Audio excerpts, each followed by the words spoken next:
Look simple until you actually try to match them. Different bags, different layouts, different rules. Take crossbody bags. You want to keep the lifestyle background, but the layout has to be exact. Bottom aligned at 10%, top constrained around 60 to 70%, so the bag fits cleanly within that space. In Crop.photo, I just go into Lifestyle Automation, I upload my images, and set those margins once. Bottom at 10, top at 60. Turn on Generative Fill so the background expands automatically if needed.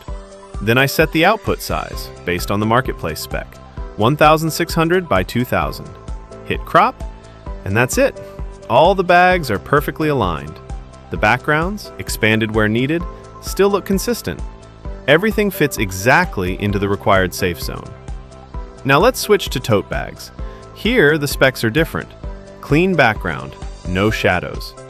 The bag needs to sit on a 200 pixel bottom margin and stay within 200 pixels from the sides, fitting cleanly without overflowing.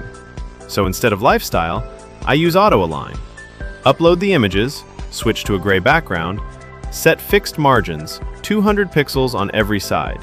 The image stays within that frame, but the product is always aligned to the bottom. So no matter the size, it never exceeds the margins, and always sits perfectly grounded. Turn off shadows, and generate. I get a consistent white frame, with the full bag, handles included, clearly visible. All aligned to meet marketplace specs. Different marketplace specs, different output rules. Handled in one place by Crop.photo.